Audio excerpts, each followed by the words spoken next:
Assalamualaikum warahmatullahi wabarakatuh. Perkenalkan, nama aku Rizka Syahla. Di sini aku ada tugas UAS nih untuk ngelakuin podcast. Nah, kebetulan narasumbernya itu kakak kandung aku sendiri. Oke, kita shoot. Halo. Boleh dong Teh perkenalin nama lengkapnya, terus di perusahaan apa sih Teteh kerja dan sebagai apa?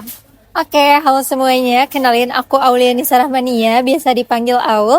Saat ini aku kerja di PT Bis Karisma International, especially brandnya yang aku pegang itu adalah Karin Next. Nah, di sana aku sebagai program supervisor atau Karin Next Lead dan R&D-nya. Oke.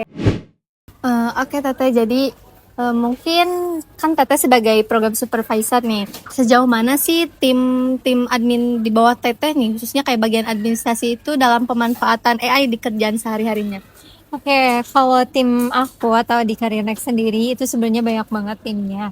Ada yang bagian administrasi, terus yang customer service-nya, terus ada yang event manajemennya, ada yang desain dan juga ada bagian sosmed. Tentunya dalam setiap tim itu mereka semua pakai AI. Nah, apalagi tim administrasinya gitu ya. Dan apalagi AI itu digunakan untuk mengefektifkan, mengefisiensikan pekerjaan kita supaya lebih cepat selesai. Kemudian AI yang kita gunakan juga beragam, mulai dari ChatGPT, Gemini, Cloud gitu. Jadi itu memang difasilitasi oleh perusahaan. Jadi memang tentunya perusahaan pun sangat support timnya untuk menggunakan AI. Nah, tapi tentunya dengan batasan etika yang wajar gitu. Kemudian AI sendiri itu juga kita gunakan hanya sebagai tools ya, tools pembantu, bukan tools utama. Nah, pemeran utamanya itu tetap di kita sebagai manusia yang menggunakan AI-nya dan tetap menjalankan otak kreativitas kita masing-masing.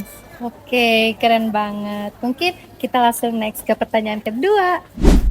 Nah, tadi kan Teteh nyinggung-nyinggung nih soal etika penggunaan AI. Nah, buat di tim Teteh tersendiri sih ada aturan nggak kalau misalnya dalam pemanfaatan AI itu? Oke, kalau dari perusahaan sendiri sih lebih ke reminder ya. Tadi ada batasan-batasan penggunaan bahwa jangan 100% AI. Nah, tapi kalau dari aku sendiri, khusus dari aku ke tim, itu justru lebih ketat lagi.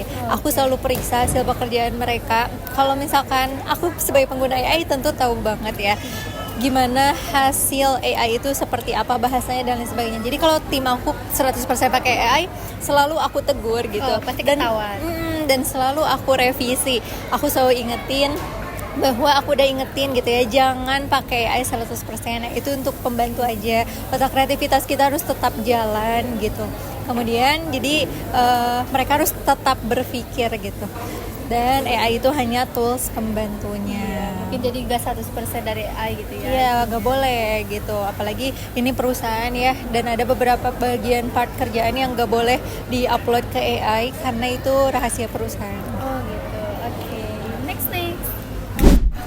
Nah, kalau misalnya untuk dampak yang paling bahaya nih buat perusahaan, kalau misalnya tim administrasi Teteh nih melanggar etika penggunaan AI, gimana nih Teh? Yang pertama tentunya kita udah banyak tahu juga ya potensi bahaya AI itu data perusahaan bisa bocor. Nah, kemudian yang kedua untuk manajemen dari SDM itu sendiri, kalau ketergantungan banget sama AI itu bakal jadi brain rot gitu ya. Nantinya otaknya tumpul kalau dipakai berpikir, nanti otak kreativitasnya nggak jalan gitu. Makanya jangan 100% pakai AI.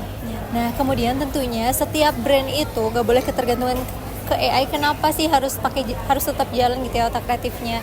Karena kita itu harus tetap orisinil, harus tetap otentik gitu. Karena halayak umum pun tahu ketika suatu brand atau perusahaan full pakai AI, mereka bisa nilai. Makanya kita harus tetap ada sisi kreatifnya, terus harus tetap orisinil dan otentik juga.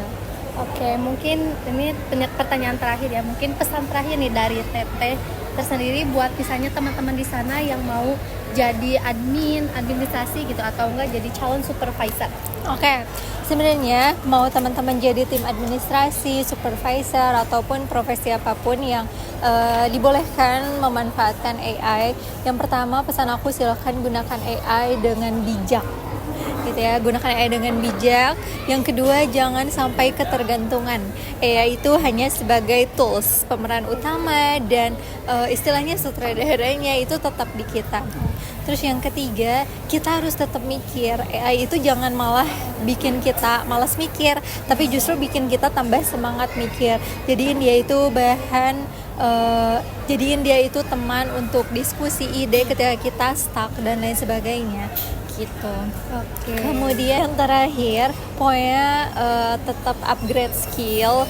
Jangan karena AI itu mempermudah segalanya, kita jadi malas belajar suatu hal yang baru gitu ya. Nah, jadi kita pokoknya harus haus terus akan ilmu dan mengosongkan gelas kita terus tiap hari buat belajar ilmu baru gitu. Pokoknya jangan mau dibodohi oleh AI. Oke, mungkin udah cukup segitu aja pertanyaan dari aku. Makasih buat waktunya ya Teh. Kita say goodbye dulu ke kamera. Bye bye.